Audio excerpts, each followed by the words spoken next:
Welcome, everybody. Welcome home, where we provide information, inspiration, and motivator after motivator after motivator. Here on America's Next, we have Dr. John DeGarmo with us today. How are you, Dr. John? Fantastic. How about yourself? I'm feeling great. How do you start your morning off, with a cup of coffee or a cup of tea? Neither. I don't drink either. A good glass of water. Lots of water. Now, is that alkaline water? Is this just spring water or anything standard? Anything standing. Anything standard. Okay, all right. Can you tell us about where you're from? I want you to know on the outset of this conversation that we are potentially broadcasting live across the country, and you can be seen on up to 250,000 screens. And so we want to get your message out there. We want to let people know who you are, and we want to take things slow. We have about an hour-long conversation, and there's a great opportunity to get some really good information out there about you. Can you tell me a little bit about where you're from?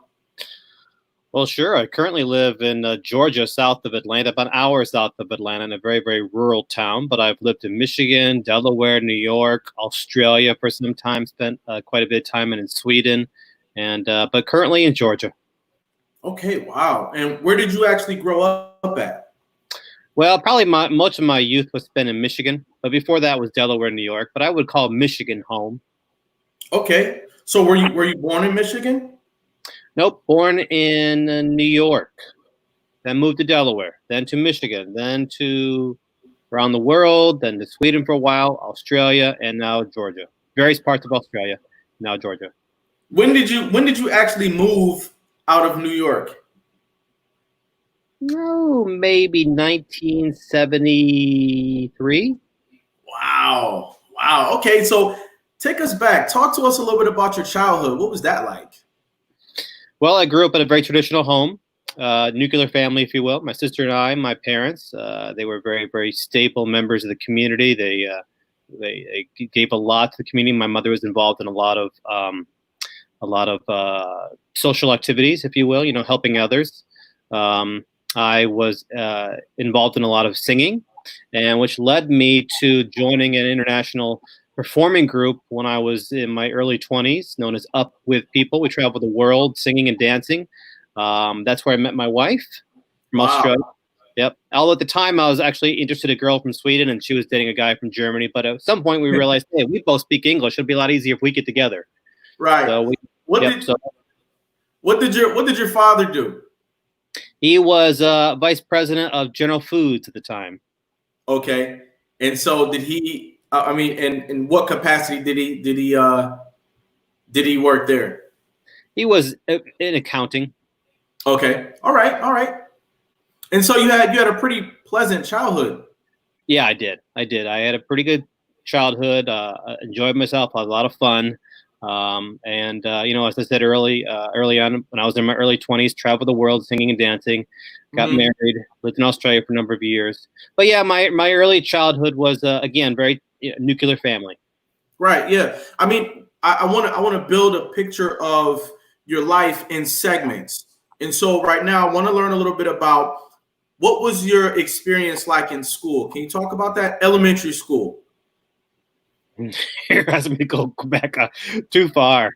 I was no real memories other than that. It was normal, stable, secure. No traumatic incidences.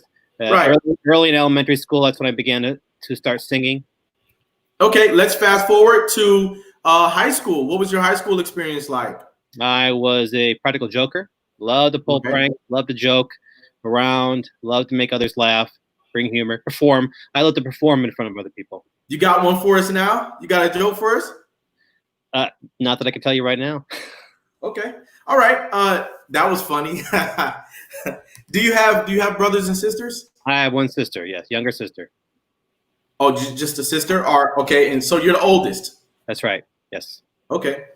The oldest sibling, I'm an older sibling as well. The oldest sibling tends to have a certain type of mentality. Would you say that? I would agree. Right. Yeah. So we have a commonality there. The oldest is somebody who generally looks after the younger and can be a natural born leader. I see that. I see that in you. I see that in you today. I gotta ask because of your last name. What's your actual heritage? You know, there's a lot of history about that. Some say French, some say Swedish. I don't consider myself a Swedish American. I don't consider myself a French American. My wife's from Australia. We don't consider our children Australian Americans. So the heritage question, not real certain. Not really. Mixture of Swedish, mixture Right. of French. Throw the Australian aspect of it into it. My wife. Yeah. People are people. Right. That's right. I got you. Where did you go to college? Well, I went to 4 different colleges. I went to a couple colleges in Michigan, Okay. Olivet College. I went to Georgia College State University. I went to Mercer, and I did my doctorate at Walden University. What was your experience like there in college? What were Early you? on, early years of college, there was a lot of singing. I was on a music scholarship, a lot of performing. Again, practical joker, like to make the like to perform in front of people, like to make people laugh. And then after I came back from traveling the world, singing and dancing, that's when I buckled down and got serious into school because at that point I had a focus, if you will. And then and then there was the whole doctorate aspect much later in my life. Okay. All right. And remind us, what were your majors in college? History and English, Okay. What kind of history? world history. Focus was on World War II studies. Yeah. Wow. And any interesting facts from there you'd like to share today? Well, I did my history thesis on where I grew up in a town of Michigan. There was a Nazi POW war camp. Fascinating. Although it was not really known about when I was doing it. You know, it had been forgotten. So I did my my history thesis on that. Interviewed 3 surviving members of that POW camp, and when I went to interview them at a reunion, they came back for a 40th year reunion. The 3 survivors, were plastered drunk, so I got no information from them whatsoever. Yeah, it was interesting.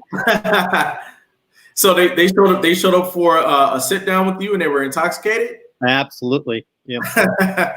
Wow. I mean that was different. I guess they started the interview process early before I got there. Yeah, they started without you. They did. They started without you. Okay. When did you take an interest in foster care? And can you talk to me a little bit about when you decided to become a doctor? Sure. Never had any interest in foster care before I was married. I believed those myths and misconceptions that were out there. Foster parents were weird people. Kids were bad kids. Lots of myths and misconceptions that society generally believes. And then I got married, moved to Australia, lived there for a number of years. Our first child died of a condition called anencephaly, or some pronounce it anencephaly. It's a condition where the brain or skull never truly forms. And my wife was in labor for 92 hours. It's 92. Oh my God. Mm-hmm. And I really turned my back on a lot of things at that point, filled with a lot of anger, a lot of guilt, grief. Although I denied my grief, I was just filled with anger, denial. Mm-hmm. And then we moved back to the United States, and I started teaching English and history in a rural school setting, very rural, and noticed a lot of kids coming through my classroom who had issues of attendance, issues of behavior, issues of academics. And I kept asking myself, what's going on? Why are there so many children in this small rural area who are having these issues? And then I met many of their parents, and I realized, yeah, it starts in the home. Home. So I went to my wife and said, hey, I got a high school senior. She's pregnant with triplets. What if I brought those triplets home with me? And we took care of them. And my wife said, I wish I had listened to her. She said, as long as you change the diapers. Well, I went through a period of my life where I changed diapers for 20 years straight. We had at least one infant in diapers in our house. So that led to foster parenting. That led to the doctorate. That led to writing the books and doing what I do today. Wow. So you thought that you were going to be a teacher, I but did. you made a decision based on your experiences to transform your life into a totally different thing. Yeah, and I never really expected it. It was a journey that I never planned on, and it's been interesting to watch that journey unfold before my eyes. Right. Yeah. I mean, that's sort of how some of the best things in life happen. They come out of the clear blue. They tend to happen organically, and they tend to shake your life up a lot of the times for the better. And so, I commend you on that. I think, when you sit down and you have a conversation with somebody, you get little nuggets of details that you wouldn't have otherwise got. I look at you and I say, this gentleman's been a doctor for a long time. Maybe he always wanted to do that. Lo and behold, you're a different type of hero because you were a teacher who decided to take a different direction with your life.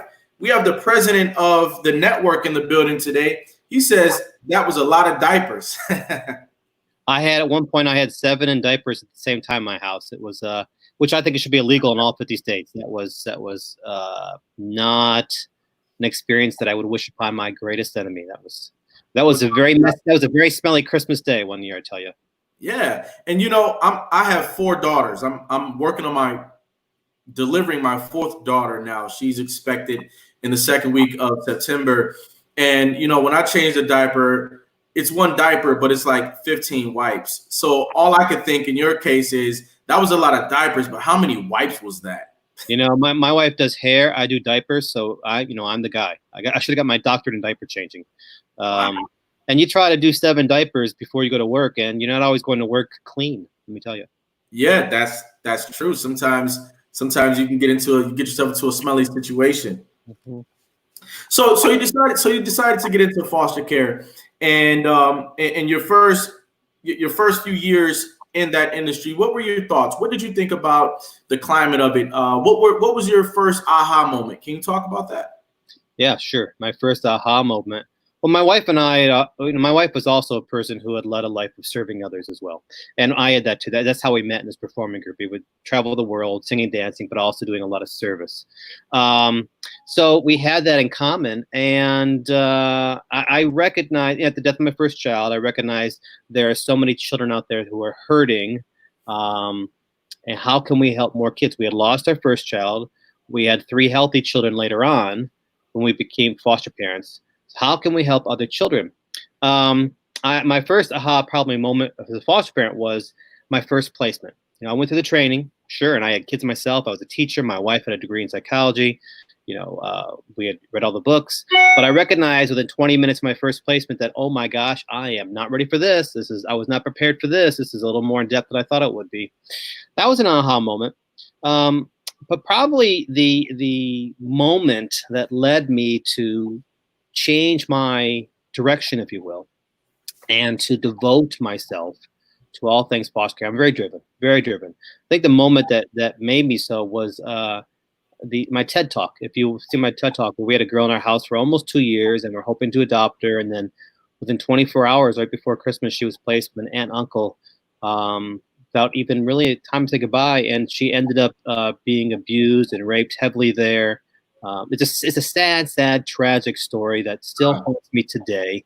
And I can't let it happen to any other children. I cannot let it happen to any other children. There are children right now who need someone to fight for them. And that's what I devoted my life to. Without a doubt. I think that, that's actually a common occurrence in foster care is that you think that you've landed in a place that's going to treat you right. And it's a two-way street. It's not always just the young person. A lot of time it's the parent as well. But then out of the clear blue, you have somebody else who comes to take custody of that child. And that's a heartbreaking moment. That's a heartbreaking moment. We're gonna talk a little bit more about that today as well. And so that was your first aha moment. Were there any other things that you noticed when you kind of delved into this lifestyle? Did you join any other foster parenting support groups? How did you expand as in your new role? Well, I started speaking at a lot of events. Started writing books. founded the Foster Care Institute, where I travel the globe now, work with agencies. There have been a lot of aha moments. I've had many kids who've come through my home. We've adopted 3. We've adopted 3 children. We've also had 4 failed adoptions. So I recognize the heartbreak of that, the realities of that. We've had children who come through our home who have been victims of child sex trafficking. We have had children who have left our home who have become victims of child sex trafficking afterwards. So there have been a lot of moments, but one of the parts of the journey, the adventure, is the learning. Learning never stops. So I'm continuing to seek out information, seek out resources, and continue to learn so I can help even more children, help even more parents, and help the society, the general society, understand these issues before us. We have human trafficking in every single community in our nation. We have 5 billion children who suffer and experience domestic violence in their own homes in the United States. So I'm trying to help people take the blinders off and present the truth to them. So many people don't want to talk about these issues because it makes them feel uncomfortable. Right. But for the sake of the child, we've got to get past that comfort zone of ours and focus on the children. So to an extent, you see child welfare as a gateway for human trafficking. No, not at all. Not at all. When the children have left my home, they may have gone back to their birth parents, their biological family members, and ended up victims of human trafficking there. The girl, based on my TED Talk, she went to live with an aunt and uncle. So these are biological family members. Okay.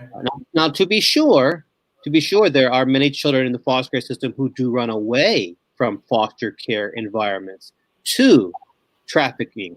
But that's not the child welfare program, no. Now, the child welfare program, let's be clear, it's not perfect in any way. There's 50 different states in the United States. There's 50 different ways of doing doing foster care. No one way is perfect because they're all run by human beings, and we're all flawed in some way. So the system is flawed as well. Many states are struggling right now. We've got more kids flooding into foster care due to the opiate epidemic, due to the rise of child abuse right now, and the system can't handle it. It's overwhelming. Right. So when you talk about showing people the truth, as you serve in the capacity of child welfare, as you provide service in that area, and you talk about showing people the truth, what do you mean by that? Can you unpack that for us? Yeah, sure. As I said earlier, before I was a foster parent, I believed those myths and misconceptions that were surrounding foster care, child welfare, and I didn't even think about it. I didn't give it a second thought. I believe that's where the general public is, today. They don't think about foster care, but when they do, they believe those misconceptions that are out there. And we don't want to talk about those issues of child sex trafficking because, again, it makes us feel uncomfortable. It makes us feel awkward. I consider America's ugly truth. So I try to bring awareness to these subjects, bring awareness to human trafficking, bring awareness to foster care, bring awareness to child abuse, so that we can become advocates. Not everybody can be a foster parent. To me, it's the hardest thing I've done. Most rewarding thing I've done, but the hardest thing I've done. But I also believe that everybody can help a child in crisis in some way. So when we bring awareness to these issues, we bring advocacy, because I believe awareness equals advocacy. Okay. And so I see that you're making a connection between foster care or child welfare and sex trafficking. Is that correct? Sure. Among other things.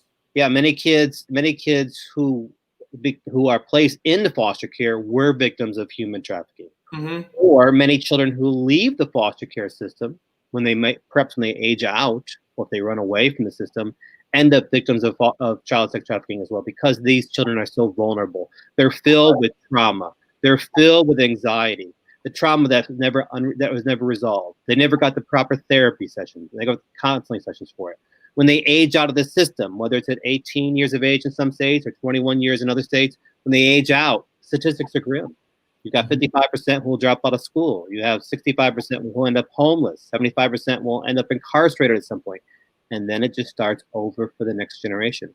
And they're vulnerable, and they believe those false hopes, those false promises that are promised to them by these traffickers who have been grooming them and creating creating relationships with them online mostly, and so they can become victims of human trafficking. And again, it happens in every community. Right. You say every community, huh? When And you are there additional resources where our viewers can go and find out more about this? Because I am shocked at the level of negative occurrences that are happening in terms of any type of trafficking when a child is supposed to be taken into a better environment and they're supposed to be taken into a system that's going to make their life a better thing. Well, human trafficking happens a lot in normal homes. I was talking to somebody just last week who his two daughters were victims of human trafficking in his house, just very recently. When during this time of COVID-19, a coronavirus, when we're sheltered in place, and you have so many people at home right now, those children, millions and millions of children, are online. You and I, we live in an online world, but today's children inhabit that online world. And they're online. And, as I said earlier, 5 million children in our nation experience domestic violence in their own home or witness it. These children are vulnerable children. They're going online seeking friendship, seeking validation, seeking assurance, and maybe even seeking love. And there are predators right now who are using this time of COVID-19 to target these vulnerable children, to form relationships with them, to fill them with false hopes, false promises, lies, and then entice them to run away. Like the 13-year-old that I know last week who did so in her own home. Not a product of foster care, not a product of child welfare, just in a traditional nuclear family. Because today's parents, when they're sheltering at home as well, many of them are working, like you and I were on the computer working, or they are making phone calls, and they're not really cognizant of what their child is doing. But it's so easy for these children to fall into these snares, these traps, because these predators know how to lure them in.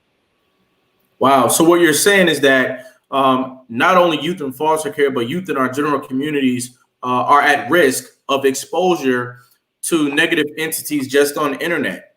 Yes. My children, your children, all of our children. Absolutely right. Okay. I think that in my experience that the foster care system is like a microcosm of the larger society. And everything that happens in the greater society, in our greater society, also happens in foster care. It's just that in the area of foster care, things are a little bit more highlighted, and there seem to be a little bit more specific. But those are either correlations or in somehow in relation to what's happening in our larger society. What do you think about that? Yeah, there may be a lot of truth to that. As I said earlier, foster parenting is the hardest thing I've done, most rewarding thing I've done. In every barrel of life, there's a bad apple in every barrel. In the church, in the schools, in politics, in fire, and with firemen, with ambulances, with hospital workers, with police officers. There's a bad apple in every barrel, and foster parents as well. The media loves to place their attention on those stories. I'm sure you've heard it. If it bleeds, it leads. So we, as media, focuses on those negative stories about foster parents. And the one bad apple. I've worked with thousands of foster parents across the United States and the world, and I have found the vast majority of them are foster parents because they're like me. They want to help a child in crisis, and they feel called to do so. I wake up every morning thinking, there's a child out there right now who needs help. How can I help that child? Right. And what's funny about that is I still meet people from time to time who don't know much about foster care, and they don't know much about the foster care system. Right. And so there's always a need to raise awareness, and there's always a sense of urgency that needs to be maintained, because youth in the foster care system, like you're saying, they're vulnerable, and they need protection of all kinds from all kinds of things. And so there's always room for another person who wants to serve and protect the youth in the foster care system. I'm amazed when I meet people or policymakers who are just not up to speed on the entire foster care dynamic. What do you think about the need for ongoing awareness when it comes to child welfare? That's what I do. It's part of my mission, is to bring awareness to these issues. I'll actually be going to Washington, D.C. in about a month's time to meet with several legislators there. Hopefully trying to bring reform to part of the system. It's a very broken system. Yeah, sure. It's not perfect. I've worked with foster care systems across the globe. No system by far is perfect in any way. And because it continues to evolve. But yeah, awareness is so important. As I said earlier, awareness equals advocacy. Not enough foster parents, more children coming into foster care, mainly due to the opioid epidemic. Yeah, not enough homes to care for these children.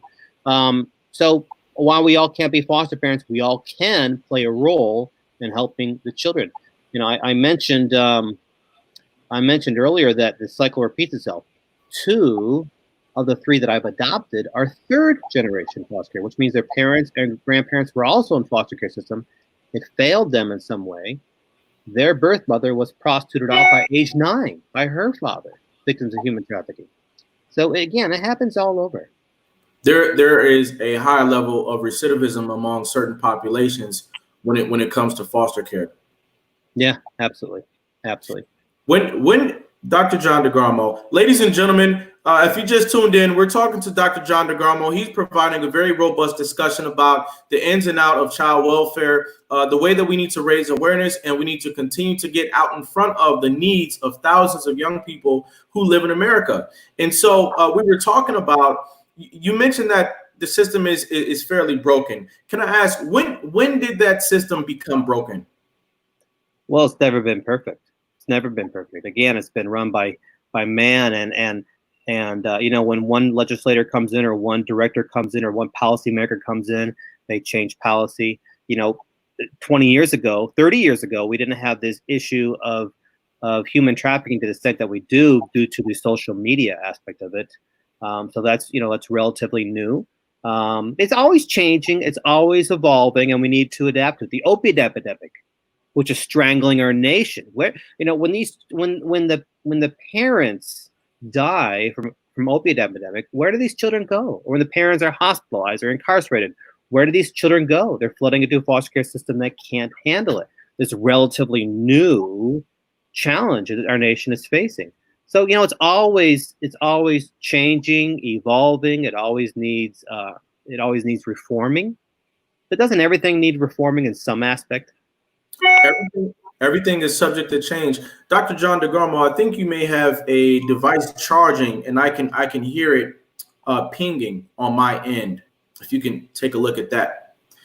While I take a comment, we have Katie Walker, who says, "Thank you for having him as a guest. Welcome, Dr. John DeGarmo." Hey, Katie, thank you for being here tonight. Yes. So much. Yeah, you're getting a lot of love in the building today, and we're having a great discussion. I appreciate you being on today. I want to talk to you a little bit about what does it look like when you craft a solution for policymakers. What's that process look like? How is it done, and how do we actually create effective change for the child welfare system? Well, you need to recognize what the problem is, first of all, and you need to recognize that there is a problem. You know, so many of us refuse to acknowledge there might be a problem. So we recognize it, we acknowledge it, and then a lot of research is done before you try to bring reform. You have to realize, you know, what does that reform look like? Why do we need this reform? How do we implement this reform? And then, as I said, I'm going to DC to storm the Capitol, if you will, to meet with legislators and say, hey, there's a problem here, and this is how we fix it. And I think I bring a unique perspective to it because, sure, I've done all the research, I've written the books, got the doctorate, but I've also lived the lifestyle of a foster parent as well. I've had 60 plus kids come through my home through the years. So I've seen both sides. I've seen the data side of it, and I've seen the real life side of it as well. Okay, Dr. John, I think this is a great time to take a 15, 20-second break. And so we're going to do that, and then we'll be right back after a brief message, okay? Thank you. You're welcome.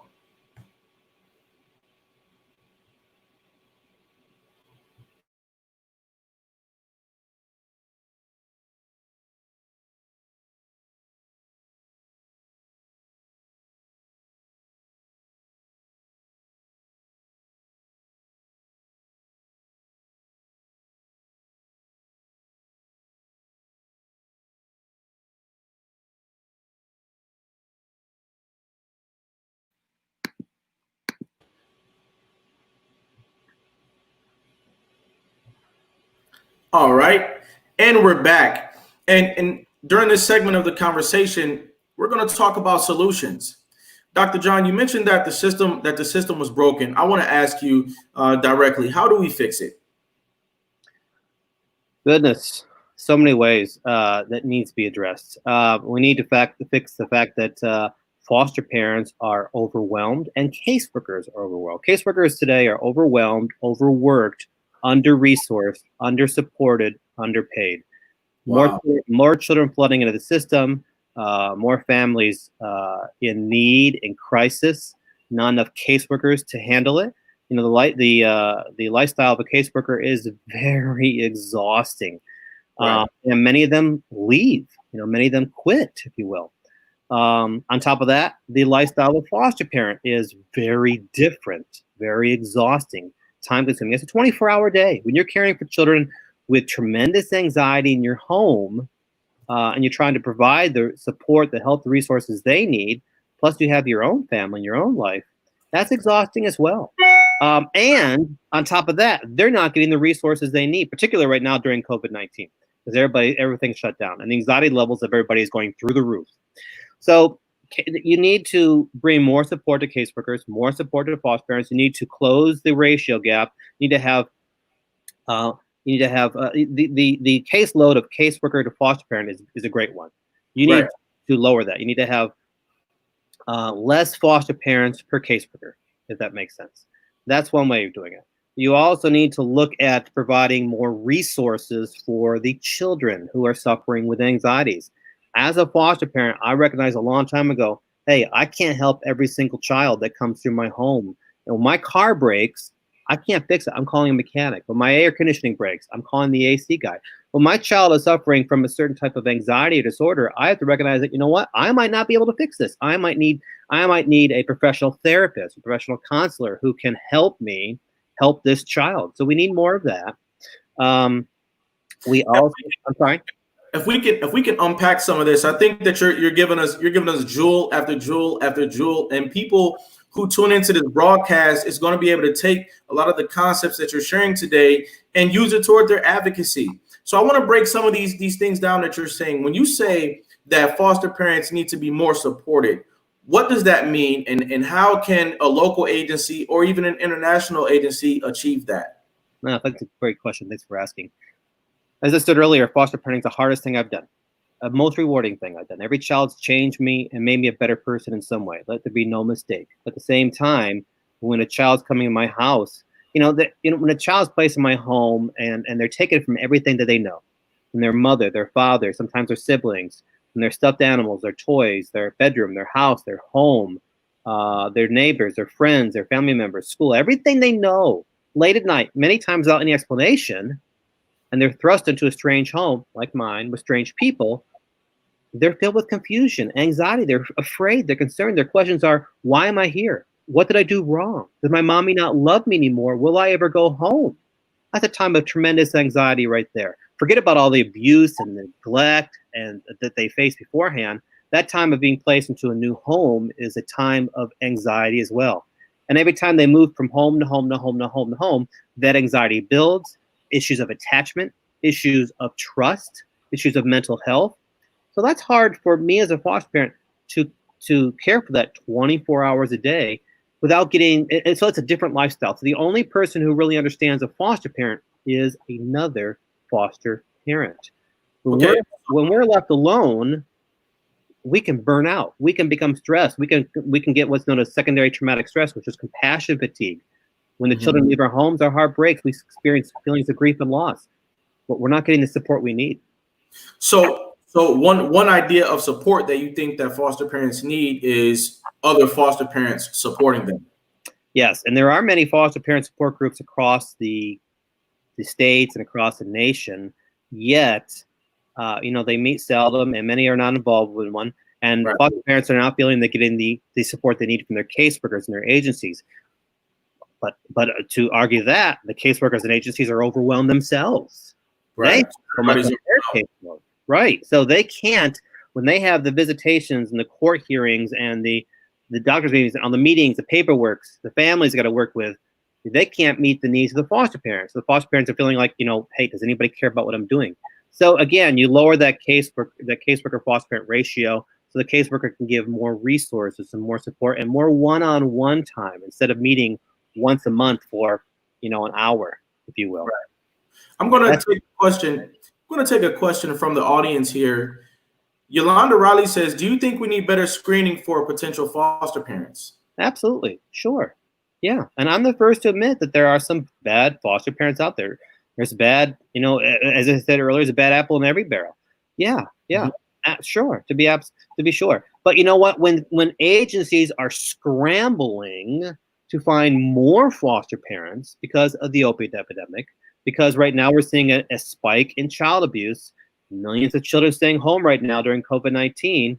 As I said earlier, 5 million children abused or witnessed domestic violence in their own homes. We know those numbers are going up right now during COVID-19 because we have more children isolated at home. So when the doors of the world open up, we'll need more foster parents. So agencies are desperate. They're scrambling to have more foster parents. And sometimes some slip through the cracks that should not be in the system. So let me ask you this. As these agencies scramble to find more foster parents, do you see a need for them to scramble to change the architecture of what they do and how they do it? Well, they may not need to scramble. They need to do it thoroughly. They need to be thorough with it, not rush through it. But yeah, sure, to be sure. So what I'm talking about is sense of urgency. The same sense of urgency that one might feel to get more parents needs to be applied to the need to change the fundamental structure of what you do and how you do it. Yeah. At the same time, agencies really struggle to recruit new foster parents. One of the things I do with the Foster Care Institute is help agencies create a strong recruitment program. But, there is that myth out there about foster parents, and many people think, I can't do that. I can't do that. I couldn't have a child come into my home and then love them and have them leave. It would hurt too much to say goodbye. Or, I can't take care of these kids. These are bad kids. Those misconceptions out there.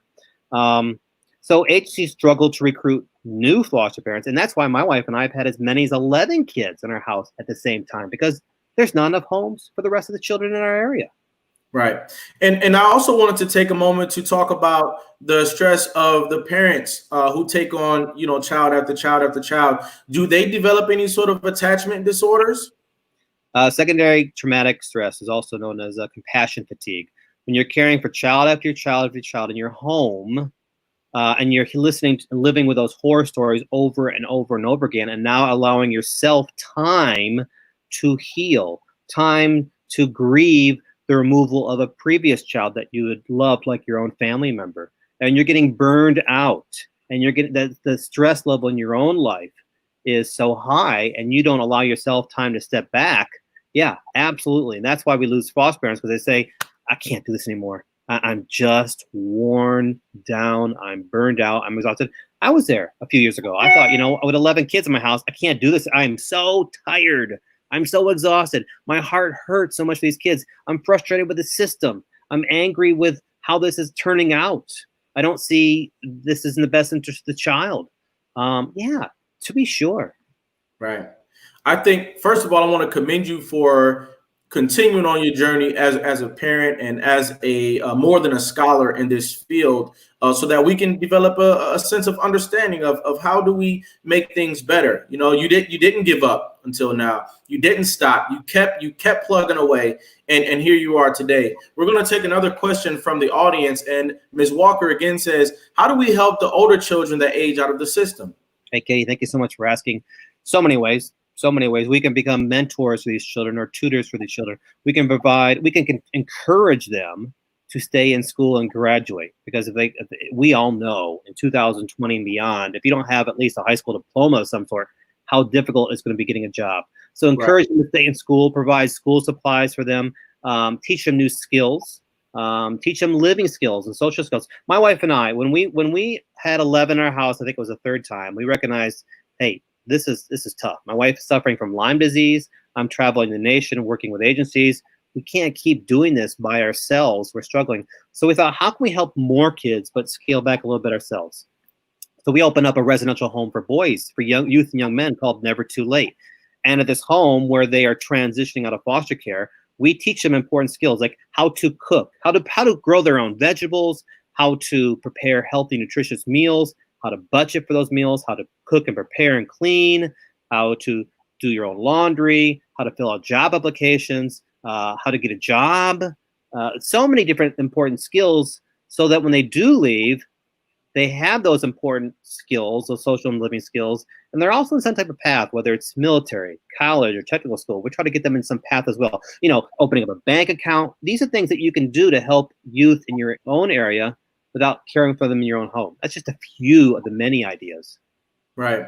Yolanda Riley says, I think the coursework or training offered is very general and outdated. It's like having a canned certification. Yeah, there is some truth to that. At the Foster Care Institute, in fact, I just created a new webinar last night about bullying. But yeah, sure. And that's part of the struggle that agencies are facing, because they have so much on their plate to do, those caseworkers. There are not enough of them, more kids coming in. They're trying to help the birth families as well. It's hard for them to come up with up-to-date courses. And that's where I step in and help agencies. But yeah, sure. Right. I'd have to think that at some point there must be a decision to say, hey, let's see if we can stop the growth of what's happening right now, because it's not positive growth, if you will. We have more and more and more of a constituency that's feeding into a system that's producing not so good outcomes often enough. So to what extent, even if there is, advocates and people who want to help maintain the system that already exists, to what extent do we need task forces out there to change the fundamental structure of the system itself? We always need that. We always need advocacy and people working to change the system. But it's important that those who are trying to change the system have a true understanding of the issues.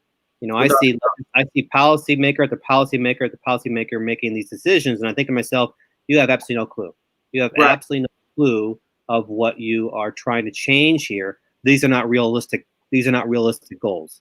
They might sound wonderful on paper, but in practice, it's not going to work. So you need to have a true understanding of this. I can identify with that. Dr. John DeGarmo. I actually went into foster care when I was 7.5 years old, and my mother dealt with drugs, and my family at the time was dysfunctional. Dealt with alcoholism and amongst other things. I went on to go into 5 different foster homes and a variety of experiences in those foster homes, whether it be abuse, neglect, or dependency on different things that had a negative impact on me. And so I saw with my own 2 eyes the level of incompetence on the part of whether it be parents or social workers. And then as I grew older, by the way, I was adopted into a lovely family. And my mom's in the building today. Her name's Yolanda Riley. And so, and she's the one who's been talking to you from the standpoint of a parent. My life was changed by adoption, and that did not stop the need for me to overcome personal challenges as well. And so the fact of challenges in life is not the issue. It's lack of understanding about how to parent people and how to work together as adults who are responsible for taking care of people. And so, I've been in rooms as I decided to become a motivational speaker and share not only my story, but solutions that I've built around foster care. And I've met politicians who said, hey, I thought the child welfare system was working just fine. You mean to tell me that's not the case? I hear that as well. And you know what? I'm so sorry you've gone through 5 homes. In my family, we don't have a label. There's no foster, there's no biological, there's no adoptive. They're all my children, and we love them unconditionally. You look at if you look at a picture of my family, you would see a very, very colorful family. Mm-hmm. We don't in our family, there's also no black and white. We're all the same color, just different shades of God's skin in our family. So we put labels aside, and I believe children need 3 things in foster care: stability, structure, but what they need more than anything else is unconditional love. And that's what good foster parents do. There are bad ones out there, yes, but those good foster parents are those who say, you know what? I'm going to love you no matter what. Unconditional love. You are a part of my family. I love you. You can yell at me, curse at me, spit on me, and I've had all those happen. Sure, because they're overwhelmed with their anxieties. They're overwhelmed with their, they don't know how to process their emotions they're feeling for a number of reasons. But I will continue to love them unconditionally. That's what every child needs, and every child deserves. Sadly, many children don't ever get that type of unconditional love, and I think we can just look at our streets to see the result. Mm-hmm. When I look at foster care from the inside out, and now I'm an adult. I'm no longer in foster care. I'm no longer in that type of a life. I have an ongoing desire to see foster care, the system itself, made better for youth in care. I'd like to know your thoughts. What do you think about the role of technology as a potential helper in the child welfare system? Well, there's good and bad. At the Foster Care Institute, we have over 50 hours of online training webinars. We have lots of videos. We have our Foster Care 101 video series. We have a program where agencies can now use online virtual training for new orientation for foster parents. For the children, they can use online technology for visitations, online visitations with their parents. We're all sheltered in place. They can meet with online therapists and counselors when we're all sheltered in place. There's lots of good to it. At the same time, there's lots of bad to it too. I mean, I could tell you, I'm sure you're familiar with this as a parent of 4 daughters coming up. There are lots of really horrible things on the internet. There are games out there our children should be playing. There are sites they should not be playing. There's all the human trafficking element of it. There are games that encourage there's I could go on. All types of inappropriate concepts. And so one of the reasons why I created this show, America's Next Motivator, is so that we could develop a positive media platform for youth in care, parents who work with youth in care, social workers, policymakers. Those folks can tune into this platform for a consistent, positive message about not only what's going on in the child welfare system, but based on the conversation that we're having today, how do you create a positive change in the foster care system? Question: yeah. Do you have any books out? I have 10 at the moment. Wow. Okay, 10 books. What's the name of your latest book? The Little Book of Foster Care Wisdom: 365 Days of Inspiration and Encouragement for Foster Care Families. And I also have another new one called The Church and Foster Care, because I also believe that not everybody can be a foster parent, but everybody can help in some way. The government can't do it by themselves.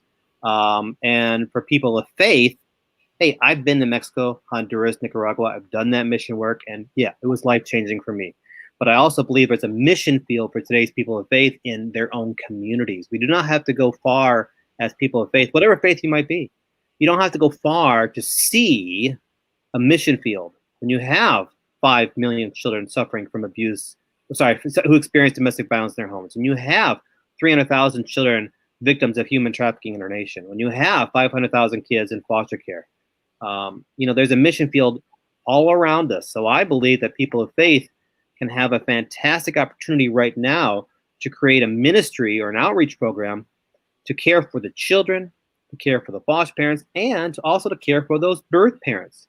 Because so many birth parents of these children are also suffering from their own trauma, their own anxiety. As I said earlier, 2 of the 3 have adopted are 3rd generation. Their parents and grandparents never got the help they needed.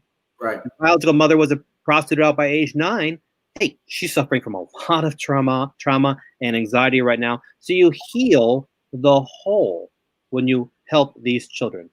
When the birth parents see their children finding hope and healing, a part of that birth parent's going to heal as well a little bit. Right. So in other words, we're all connected from a spiritual standpoint to some degree. Well, I firmly believe that, yes. Yeah. Now, is that where you believe that religion can play a role in making foster care a better thing? Yeah, people of faith can open up clothes closets or food pantries for the children. They can offer school supplies, or they can gather together backpacks filled with hygiene items. They can offer foster parent support group meeting places. That's just a few of the many, many ways they can help. Yeah, I think this is a good entryway to ask you, because in a lot of communities, there's a church on every corner. And the American people have spent billions of dollars with the church on an annual basis. Can you talk to me about what are some things that you think the church can do to make child welfare a better environment?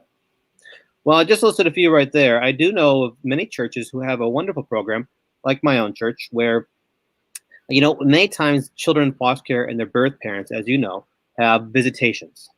It's part of the unification process. And for some, those visitations are held at a child welfare agency. Well, for those birth parents or the children, that might be a very unwelcoming place. That place might be a place where that fills them with a bit of an anxiety going there, because there's some connotations to that. So many churches open up their doors and have what's known as a safe haven program, where volunteers in the church are trained to monitor and supervise visitations, where the foster parent will drop off the child at a faith-based place and go shopping or out for coffee or whatever it might be. The birth parent meet the child there at the church. They're in a warm, neutral environment, not a child welfare agency where they're feeling judged, perhaps, or feeling under the microscope. And the volunteer church member, faith-based person, can simply monitor it, and it's healthy for all. It's a much healthier aspect for all. That's one way that churches can do.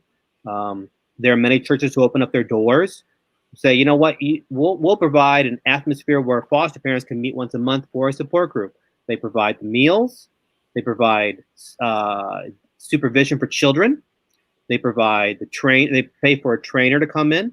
And for foster parents like my wife and I, hey, that's a date. Our kids are being babysat. We got a free meal in front of us. Hey, it's like manna from heaven. This is great. What a fantastic. It's the only time we can go out together because someone's watching the kids and there's a free meal in front of us. But more importantly, we're surrounded by other foster parents in an environment that's welcoming. And, we're able to share our own stories and crawl with each other and laugh with each other and scratch our head with each other and learn wisdom from each other. And people of faith and faith-based organizations can provide these and so much more. Right. And even for people who don't come from a faith-based disposition, we have an abundance of love and respect for them as well. And they need to know that they're at the forefront right along with everybody else. For those who might not have a religious affiliation, we also want to, I'd like to say at this point, foster care is not just a child welfare issue, it's a community issue. Yes. And it doesn't matter, what role you play in that community. It's up to all of us to address foster care and make it a better institution for everybody. Right. I think that for without a doubt, my brothers and sisters deserved to have a better experience in foster care. Some of the young people that you've witnessed, they deserve to have a better experience in foster care. And we've got 400,000 youth in the foster care system today who deserve to have a better experience in the child welfare system. There is some research out there right now. It came out of the Harvard Center based on child development, and they talk about gene expression and how it changes based on the things that you experience early in life and during your formative years. What do you think about that? So essential, so important. Those formative years are absolutely important. And that's how children, I've seen many children who come to my home who did not get the resources, the support, the nurturing, the love, the stability they needed during those formative years. And as a result, they suffer from so many disorders, so much anxiety. Those formative years are absolutely essential. And every child needs to be raised in a nurturing, safe, stable, consistent environment during those formative years, or they will suffer in some way. Right. And so when I look out at the larger community of people who've come out of care and I see that they have a trauma-based disposition, I think that, your gene expression is a reflection of how you were treated well into your adolescence. And so one of the things that we need to address is how do we treat children? How do we raise children? And I think that we need to have a very robust, interactive, attractive way of communicating how to do new things. because apparently we're not getting the proper gene expression out of people who've experienced foster care. When you look at the correlation between foster care and people who commit crimes, or people who there's recidivism back into foster care, or they are just broken adults, it must mean that there was not the proper genetic expression based on the way that they were treated. Well, when you have 21% of youth who were in foster care who have aged out, 21% suffer from post-traumatic stress disorder. I believe you're absolutely correct there. And that's why I said earlier that we provide our child. There's no label. There's no foster child or biological child or adopted child. They're my children. They're my members of my family. And we provide that unconditional love they need. Does love heal all wounds? No. But every child does need that. And then we look at professional therapy sessions, professional counseling sessions. We use art therapy, music therapy, animal therapy, play therapy, and other forms of therapy as well to heal the whole child.